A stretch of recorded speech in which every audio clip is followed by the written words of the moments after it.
All right, folks, Yishai Fleisher here. I'm in beautiful Yerushalayim on one of the most gorgeous days I could have ever prayed for. There's such a spiritual gift to be here in the spiritual capital of the world. Behind me, the Mount of Olives. To my right, the Temple Mount. And I'm going on tour today in the city of David, the original Jerusalem. We're gonna walk through the places that the Jewish people pilgrimaged to when they were going to the Temple Mount. We're gonna touch King David and his dynasty. And our guide today is none other than Doron Spielman. Doron Spielman, shalom and welcome. Shalom aleichem. All right, thank you so much. You are the former vice president of the city of David. You're a major in the IDF in the spokesman's office. Correct. And you're also the author of this amazing new book called When the Stones Speak. And that's really good because there's a lot of stones around here and they seem like they have a lot to say because there's tremendous history here. But my first question to you is, why are we outside of the old city walls? I thought we should be inside if we're going to be talking about Jerusalem's history. You nailed it, Yishai. The only old city in the world that is outside what are known as the old city walls is actually Jerusalem. Every postcard, everyone has a picture of this beautiful city. But it was in 1867 that Queen Victoria was looking for treasure. She was looking for the Ark of the Covenant. She sent an explorer here. He's digging in the old city walls, and one day he decides to take a walk where we are now. He goes down to the valley right next to us. He sees a spring. He goes through the spring. He goes into a mountain, follows the spring, and he uncovers an entire underground city. It turns out Jerusalem from the Bible is actually down there. So to get to Jerusalem from the Bible, and this is what I'm talking about when the stones speak, you have to leave the old city walls and go to the real old city. It's to the south. It's to the south of the temple, which is right here. I love this spot. This is one of my favorite spots. You know, I used to live right out here on the Mount of Olives. Behind us is the whole Mount of Olives Ridge. It's actually a giant cemetery and the Jewish people's most ancient cemetery. And this is the part of it that faces towards the Temple Mount. The City of David, the organization you worked for, owns also property on the very top of the Mount of Olives. That's the flag. That's the flag out there. It's called the Choshen building. And then we're standing right in front of the old city walls. The Temple Mount is right there, the heart of the Temple Mount. And this is kind of a continuation of the old city. And that's where you got to take over and tell me, what exactly are we looking at? It's called the Ophel, but what does that mean? I mean, it's amazing. These stones right here, each one of them tells a story. And in fact, the one right here, this is part of what Dr. Eilat Mazar says is the wall built by King Solomon. So we're outside the old city, and here you have a massive building with a wall from King Solomon that goes underneath this road and extends all the way from here around to the city of David where we're going to be sitting. And so Solomon, we were inside Solomon's wall, man. So this is like first temple. This is early first temple. Early this is first 970 BCE. This is when it begins. Solomon really takes King David's kingdom and he turns it into a proper kingdom, right? He had the proper tax collectors. He knew how to build. His father was a fighter. Right. Solomon, you know, it's not by chance. And a visionary. And a visionary. Right. And he compiled everything. But Solomon was kind of the guy you wanted to run your company. Right. He knew what he was doing. He was a CEO. And we know from here, look, I mean, right behind you and me is two gates. There's the triple gate here, which is known as the Hulda Gate. That goes right to the Temple Mount. It was sealed by the Muslims. That's the second Temple Gate. And over here is called the Double Gate, where there's a little window. You see that little window right over there? Yeah. I had an opportunity, an unbelievable opportunity years ago to go inside the Temple Mount. And I was on the other side of that window. I have a picture of the other side of that window. And I was following the pilgrimage road because the pilgrimage road brought pilgrims right there. And if you walk straight, and this is what I did, you walk down a hallway, they paved it with new flooring, but the pillars on the side are from the time of Herod. They're second temple pillars holding up the Temple Mount. You walk down a highway, they're gorgeous. They're all carved out. And then you pop out of the ground directly in front of where the temple was to the Dome of the Rock. It began in your home with your mom and dad saying, we're gonna go on a pilgrimage. Take clothes for 3 days. You're walking, you're on your horses, your donkey, you're stopping, having fires, you're camping out, you're eating off a little steak. You're having so much fun with your family. Fun with your family. Then you get to Jerusalem and there's noise and people juggling fire and barbecues everywhere. And then you get to the pool and you wash off and you start the road. And listen, it's a culmination of existence. And you're walking up the pilgrimage road and then you get to that gate, you go underground. And when you emerge, it's like entering Sharei Shamayim. It's like entering heaven. This was all covered under dirt. It's ironic. Now that the Jewish people are back in their home, only now do certain people in the world decide to challenge the fact that this is our land? I mean, it's ironic. 2,000 years, no one asked the question. Now we're home. Jews are colonizers. God, I really think, decided to have these stones uncovered to speak only now. When those voices are trying to say we're not here, they're saying, of course we are. We've been waiting the whole time. It's like a dialogue here. Of course, they're winning. Well, you're being the spokesman for them, and they're telling the story. And we're telling the story here in Jerusalem, in ancient Jerusalem, with Doron Spielman and his new book, When the Stones Speak. Doron, behind us is the old city walls, beautiful. And this is on the way up to the Western Wall. Right here, though, is this UN school. Not just a UN school, but an UNRWA school. Isn't UNRWA that organization that was complicit in Hamas's terrorism in Gaza? Isn't that this thing right here? This is it. This is the same UNRWA, Yishai, that builds these schools. They build schools throughout Gaza where they're inculcating and indoctrinating the kids in Gaza. They're doing the same thing with these girls here. And this is the same organization that abetted Hamas in Gaza. I thought that Israel has made UNRWA illegal. My friend and deputy mayor of Jerusalem, Aryeh King, worked very hard to evacuate UNRWA from the city, get rid of them, but I still see them here. Now they don't have that UNRWA sign. Is it just a new name? Is it the same thing? What's going on here? Put it this way, they're still operating. They're biding their time, hoping another US administration will come in and give tons of US tax dollars back to UNRWA. US tax dollars fund the UN, which funds UNRWA, which is not only complicit with Hamas. When you want to find the ambulances and the machinery that was used on October 7th, you find them in UNRWA complexes. Right. This is US tax dollars going to terror. It's crazy. This is the indoctrination of Hamas, which here is a clear example, been funded by the UN, being funded by US and European tax dollars. And the new government, the new Trump administration is trying to do this. We've got to call a quits to this. Not only for us, it's for them. It's for these girls. Shalom, shalom, salam alaikum. I think this book also needs to be in Arabic. In Arabic. I think so. And needs to be taught to them as well so that they don't have their minds stolen from them and the truth taken away from them. Exactly.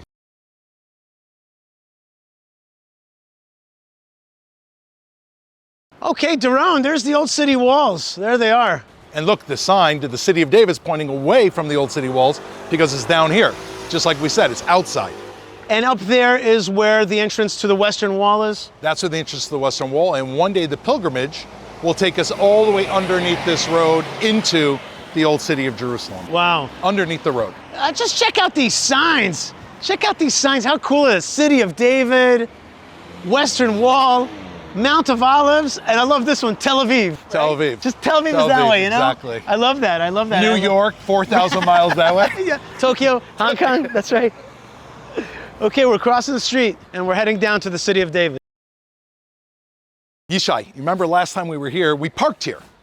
This was our parking lot where you put your car. Oh my gosh. It's changed just a little bit. We had to do some remodeling with the parking lot.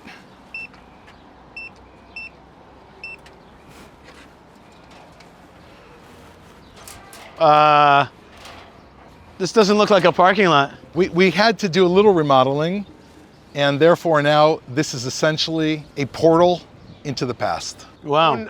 I don't usually see buckets on a rail. What's going on here? What are these things? Well, this used to be our parking lot, and now it's a big sandbox. So these buckets are what enable us to take out tens of thousands of tons of dirt to go all the way down 50 feet underneath the ground into the Bible. Wow. That's the Bible down, all the way down there. And it came out one bucket at a time? One bucket at a time. And by the way, every single bucket is sifted and checked for pottery. Wow. And this is like, imagine reading a book layer by layer by layer. This whole thing was covered?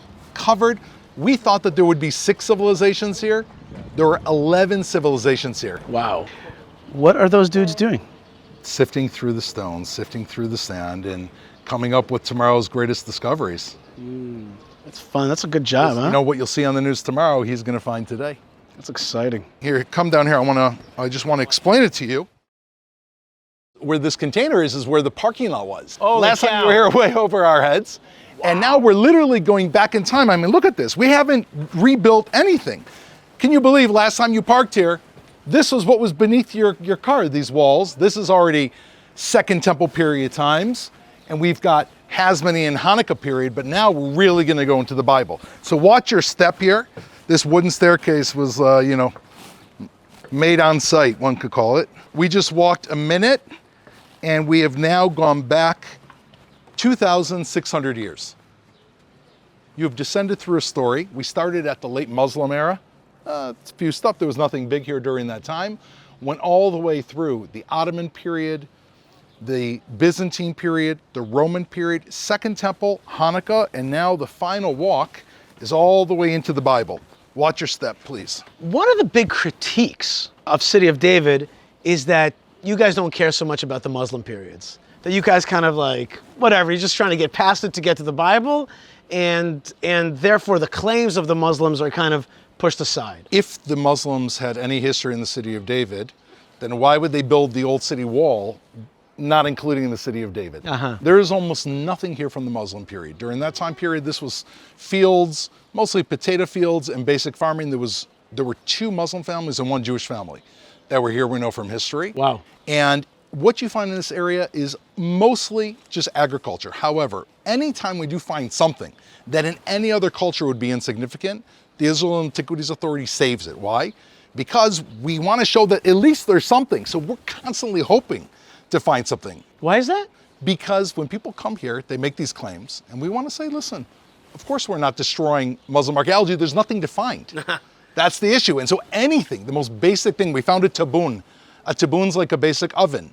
Now, normal archaeology, anywhere in the world, a basic oven made of stones, but here it's going to be showcased to show that the Muslims here. And I think it's important. You know why? Yeah, the Muslims were here. And then before them, you had the Turks were here. And before them, the Crusaders. And before them, the Romans. And then the Jews were here for 1,000 years. We had a dynasty of 1,000 years before we were exiled, and that was 600 years before Muhammad. Let the history speak. Do you see there's 2 stones with notches in them? Yeah. That is, as we found them, that is the entrance to a home from the Bible. And that is where you tethered your donkeys or your horses before going in. As is, all these homes have not been rebuilt, Yishai. Going back 2,700 years, you open up the Bible. I want to show you what happened to this home. Doron, I get to work with also a great scholar and archaeologist, which is Dr. Noam Arnon. He told me a line one time that just blew me away, and I always remember this line. The future is set. The future is one. The past is always changing. That's great. I love that line. That's great. You know? It's so true here, Yishai. Right. It's so true here because above us were the people who wanted to silence the history. The Palestinian Authority tried buying this, and now we're deep beneath them, and we're at this door to this home from the Bible. How do you know it's from the Bible? Because we found the seal of Natan Melech, the servant to the king. Inside this house? Inside this house, which is from the 2nd book of Kings, and he is the attendant of Josiah. Wow. Now, not only was he here, this was an important house because the Babylonians, when they came to destroy not the 2nd temple, the 1st temple in 586 BCE, they destroyed this home. This whole wall is burning. Here, look over here. Do you see there's ash here? Look at this ash. I see the ash. This ash. I see that black ash. Here, give me your hand here. That is from the burning of the 1st temple of Jerusalem, my friend. Inside this ash, all around inside this home, we found more than 100 date seeds that now, based on microtechnology we analyzed, they all date back directly to the time of the burning, around 600 BCE, which shows you've got carbon dating, you've got the seal from Natan Melech, you have the rocks in place, and you have the Bible. They literally come together, the same book we've been reading, the Word, directly where we're standing. Wow. What am I supposed to feel when I have this burn on my hand? Is this a mourning, or is this a realization of rebirth, or is this just some kind of cold history that, how am I supposed to relate to this? Well, let me tell you, the people who saw that burning were taken to Babylon and wrote a psalm called By the Rivers of Babylon. You're right. We hung up our harps on the trees and we mourned. How can we sing the Song of sing Zion? the Song of Zion? And think about what they were thinking. It's like the Jews in the Holocaust. It's over. And now we're here all these years later, and on your living hand you have this. We're doing a show for the world because we're back. That's right. We're back. Actually, you know something, Yishai? I wrote a little note to you here. I hope you'll forgive me. I'm gonna put a little bit of this burning. Wow. I want you to remember this experience. Wow. Because the truth is here. Every page here is true. And now you have the destruction, because I know that you will take this book and bring this for the living, for life, the life of the Jewish people and the life of the Bible. Amen. It's a burnt room, but really what we're talking about is Jewish continuity. That's what this is about. No question. If you, in the state of Israel today, facing the enemies, whether it's Iran or the Houthis or whoever else, or the extreme left that wants to erase us. We draw strength from the people that came before us and withstood. They did not die in vain. That's it. That's it. We gain strength from them. We have a phrase here in Israel that those who died on October 7th in fighting, they commanded us victory. They commanded us continuity and victory. And that word in Hebrew, netzach, means both victory and eternity. So that's where those two things come together. Look at this pottery right here. Nice. Second Temple period handle.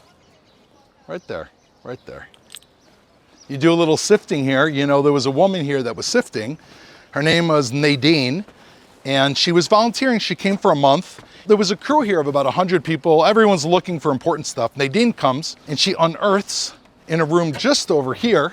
They hear her screaming inside the room, and they think that there's a scorpion that bites her. So the medic comes running, and she's sitting on the ground, and in her lap is a pile of gold coins. Wow. She found 264 gold coins here. Oh my gosh. And the amazing thing was the Persians conquered this place, the Iranians, the Persians. Where is this, in around 630 or something? Yeah, like that? exactly, 630. Yeah. And the family, before they fled, they buried their treasure on the wall of their home gosh. and never came back. Can you imagine, like the Jews that Right. left Poland, Grandpa left some treasure in a courtyard? They're like, Grandpa left some treasure in a courtyard, but it's true. What's the valuation of that? Obviously, there's no value. It's Priceless. priceless. Right. 264 pure gold bullion. They were found piled. Some of them were stacked with Heraclius, who's the emperor, last emperor of Byzantia, minted beautifully. Oh my gosh. People do say there were 265 and we only found 264, but we'll forgive Nadine. That's right.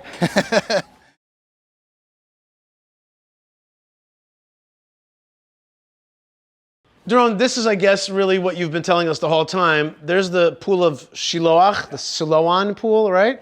And you go in there, that's where you're starting your journey into Jerusalem, and then you go up the road.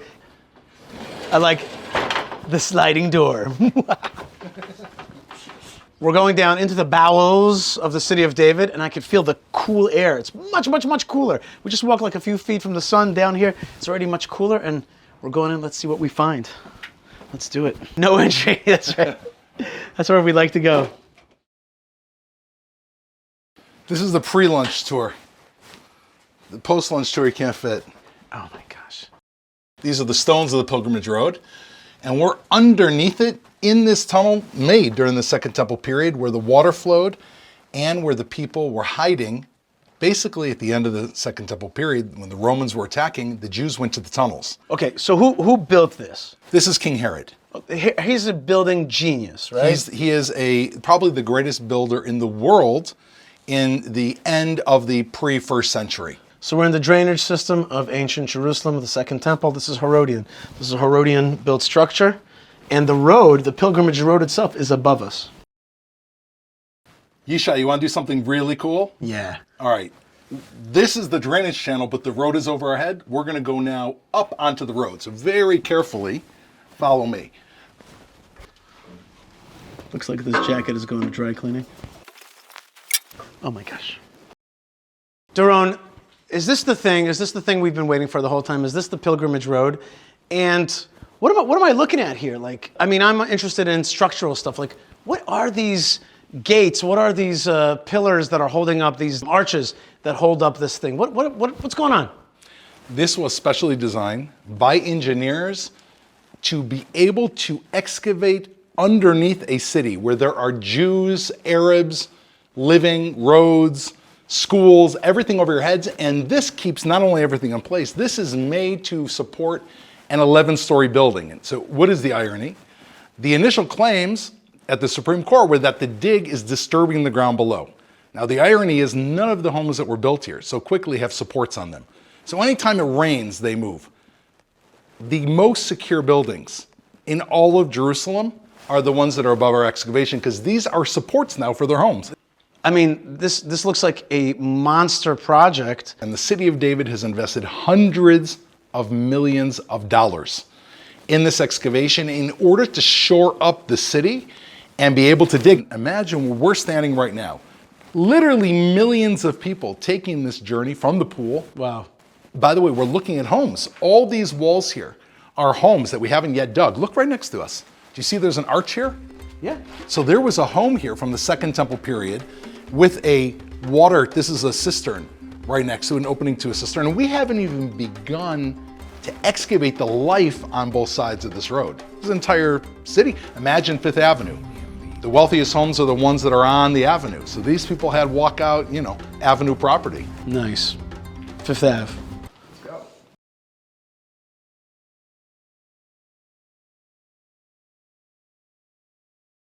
I love, by the way, this system. Look, I love the mechanical aspect of this, which is this whole system of the sifting.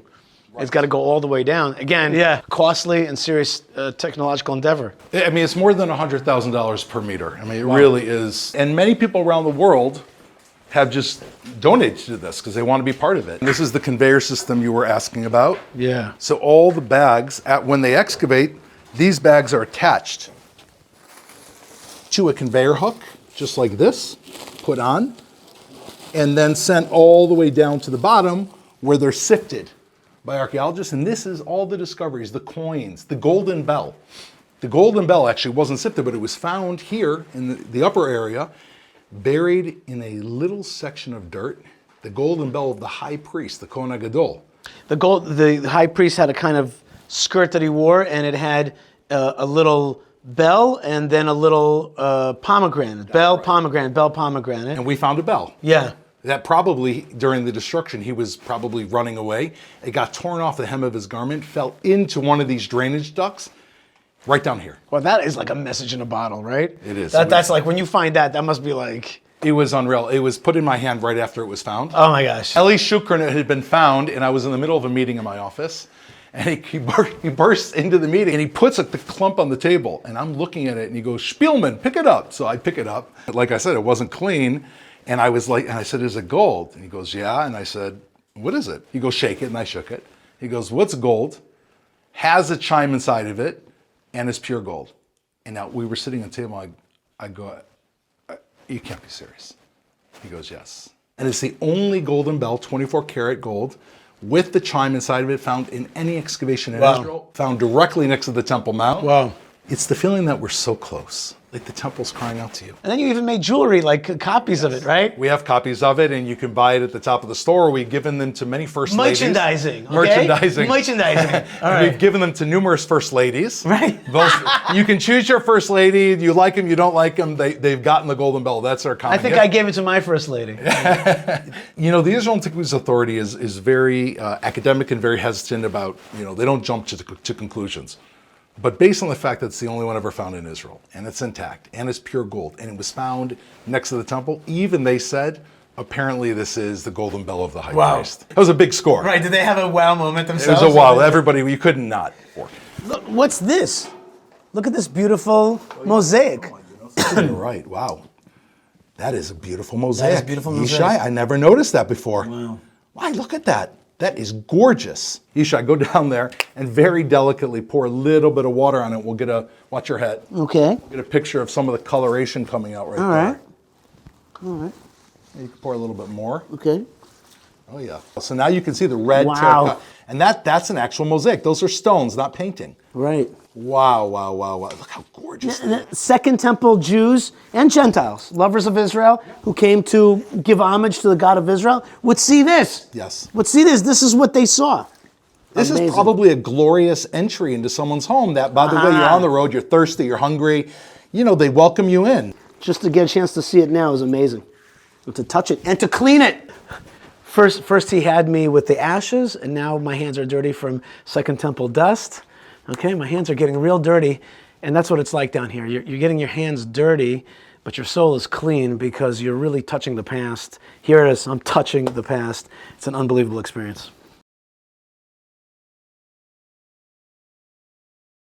Doron, why are these stones, these like big Herodian stones, we didn't see them beforehand. I didn't catch them beforehand. Suddenly it's a very classic. It's not the new City of David cement that you put down. It's the original floor. I recognize it from the Tomb of the Patriarchs and Matriarchs, right? Am I right here? This is the actual pilgrimage road. You're standing on the paved stones. Nothing here has changed in 2,000 years.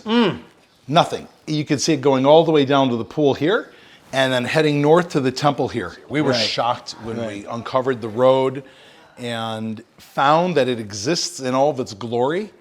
And the vision, you have to understand how impossible the vision was of Davidala, the founder of the project, when I spoke to him when we first found the road. And he said, we're going to dig this all the way up to the western wall. It's like, and I no said, way. What? I said, Davidala, how are we going to shore up the village? It's never been done successfully. How are we going to come up with the money? What about this? What about that? And he said, this is the vision. We'll figure it out. First, allow yourself to feel the vision. I looked up in his eyes, and for a moment I saw it. He lives that vision. Now this guy is about this tall, right?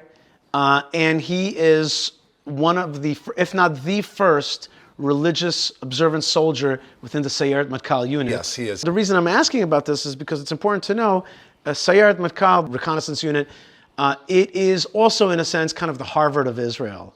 Okay, that's where a lot of the big thinkers of Israel come from.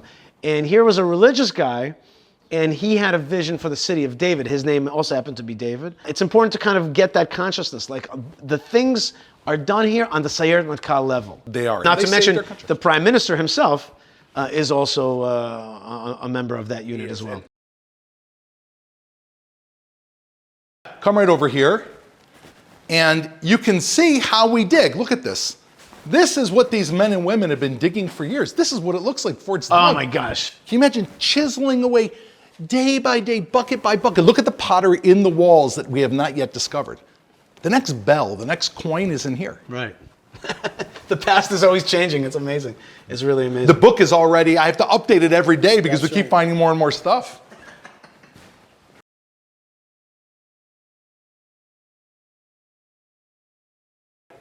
As we continue walking down the road, if we follow Josephus Flavius explains that in the last moments of Jerusalem, there were, according to him, 1 million people in the city, and many of them were killed by the Romans. A few got out to Masada, and at the end he says that there were 2,000 men, women, and children. They were hiding under this road until he says the Romans tore open the road, found them, and killed them. You can see, you asked how heavy these stones are. They tore them open, and see the pots right here? These were intact, found right here. These were filled with the food that they were eating before they were taken away and killed. Wow. This was the end of life in Jerusalem. A little bit reminds you of the Nazis, that even at the end of the war, they're absolutely dedicated to killing Jews. And so these Romans, the city is destroyed. I mean, the temple's burnt, but they have a kind of madness and a determination to find the last Jews and to kill them. Absolutely. And what's in the book is, I was part of the first crew that crawled underneath these stones, and we discovered the pots.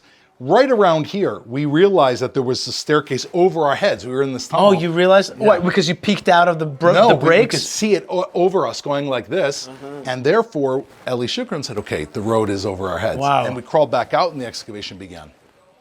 Wow, that takes a real archaeologist to understand that. What's going on here? This is the stores. We reenacted one of the storefronts where it actually took place. Oh, that's fun. That's really fun. I'm getting the atmosphere of it. I'm walking up. There's some lemon. Yeah. There's some limon, some pomegranate. I'm getting the atmosphere. I love this. This is great.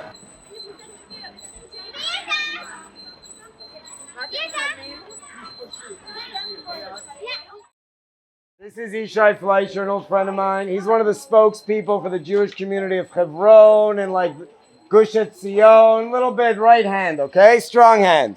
And this is Doron back here. He is the executive director. You guys have to understand, this is like $100 million project over here. Ir David was completely underground until about like 30 years ago. All this is being dug up right in front of your eyes. Look under those tents. There's guys there with like buckets trying to remove all the dirt. Like every time you come back here, there's more excavations, and Doron here is responsible for raising the money and making sure the world is aware of this. It's kind of a big deal, okay? So give it up to these guys. Yeah. All right. And give it up to these guys. These guys are so lucky. The best. 2.5 weeks. Tomorrow's our last day. We've had the best trip. Beautiful. So good to see you. I love it. Yeah. I love this noise. This is the noise of history coming to life. I say our ancient history is a work in progress, okay? It's happening. I love this thing. It's happening. Little dirt is being sifted right now out of the pool. This is the Siloam pool. Is this it? This is the Siloam pool, and every bag of dirt that's coming out of here, Yishai, is being studied. Love that. So Doron, you wrote a book, but here's the stuff happening right now. Here's it. I'll tell you how all this came to be and why the book is here and why the pool is here. There was a sewage leak here in 2004, and I came down here. It's all in the book from my office, and we saw sewage spraying into a field here, and the tractor was trying to find where the sewage was from, and he found one of these stairs. And we said, what's this stair doing down here at the bottom of the city of David? And it led to a staircase that goes all the way 180 feet long and 25 stairs going down into the mother of all mikvahs. 1.5 Olympic-sized pools, which was the major water drawing source and the purification pool of the Jewish people. It's incredible. We came here at the end of the tour, but this is essentially the beginning. Yes. Right? This is the beginning. This is it. This is it. So you start with a purification, and then you go up and up and up. You're making an aliyah l'regel, right? You're going up. It's part of the experience that you're going up to the Temple Mount, and then you have that aha moment, that spiritual suntan, that awe moment, right? It is, and I'll tell you something why actually I think it's somewhat maybe poetic, but correct that we're starting here. You have that awesome moment. It's incredible. And then you go back about your lives, and it starts to lower over time, and then you come back here again. Right. As a community, remember, there was no news, there was no email, how did you know you were going to meet your family? I'd say, you're my brother Yishai, I'll see you here in 1 year. Right. I didn't know what happened with your family. We would meet here, hug, have a big barbecue on Passover, come together as a family, and recharge. That's why I keep cycling. And reconnect, and then doing the pilgrimage again. Part of what you did here in the book is classic. In the middle, there's the white pages, and they're pictures, okay? They're pictures. Let's take a look at just a few pictures. Tell me what this one represents. So this right here, this is when we actually, the first time we crawled through the tunnel and touched the floor stones of the Temple Mount, the actual foundation stones of the Western Wall. This was our crew. It was the 4 of us and a camera guy and the archaeologist. We crawled on our stomachs underneath the ground. We didn't know what we were going to do, what we would see, until we reached actually the foundation stones of the Temple Mount that's set on Mount Moriah. That was what this is. There was one more person I wanted to show because it's not just a happy story. There's also some bitter enemies. And here's a bitter enemy. This is Haj Amin al-Husseini, the Grand Mufti of Jerusalem, together with Hitler. You know, he's really the one that set into motion the kind of the craziness, the fanaticism of the Palestinian movement. He sat with Hitler and told Hitler that this is the founder of the Palestinian movement, that they shared the same ideology of carrying out an extermination against the Jews. That's right. Had a very proud picture, and he is the one that denied Jewish history, and everyone to this day, right? Mahmoud Abbas, the current head of the Palestinian Authority, quotes Haj Amin al-Husseini.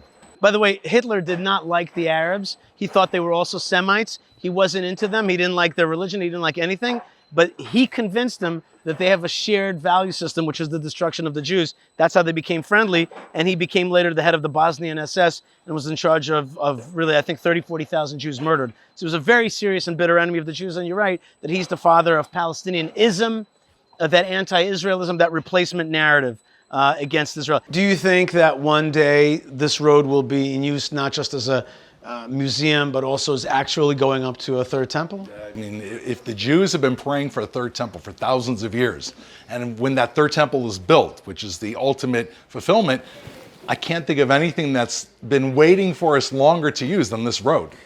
Is the story of this tunnel and this whole pilgrimage road, is it in this book?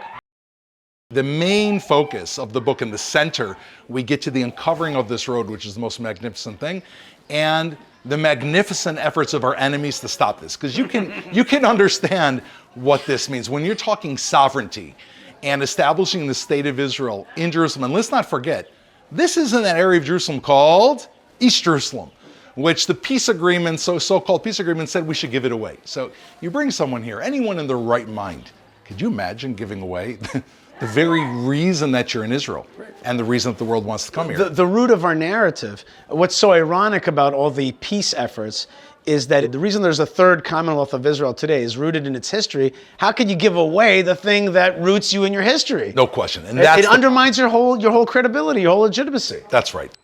Doron Spielman, you're the author of this new book, When the Stones Speak. They're speaking to us throughout this whole tour. We see that the stones are still being revealed. And I'm very excited that this has come out for the English-speaking audience. It's going to come out later for the Hebrew-speaking audience. It's really the story of revelation, of effort, of a vision, of getting money towards that vision, of overcoming lots of hurdles. And so this is really a story of heroism and revelation. And I want to really thank you for putting this out. And I really want to recommend that people get a chance to read it and, in a sense, bring a little bit of this into your home, into your bookshelf, and make this part of your life. And then also tell it and retell it, because there are forces out there that want to erase Jewish history, want to make us feel like we're thieves and we're wrong and we're evil and we're occupiers and colonialists and every other word that they have. But the truth is that we're the indigenous people. God has brought us back to this land. He's revealing himself through people like yours effort and Davidale and other people. And I just really want to thank you and wish you a mazal tov on putting out this great book. Thank you, my dear friend. And I love what you just said, and I'm going to take that forward. The stones speak, and we have to tell it and tell it and tell it. And you encapsulated, I think, the whole point. Thank you so much, Yishai. You're the spokesman for the Stones. And listen, so are you now. We've recruited you. God bless you folks wherever you are. We are here in beautiful Yerushalayim, and you're a part of it wherever you are. Lots of love and lots of blessings. Thank you for Shalom. joining.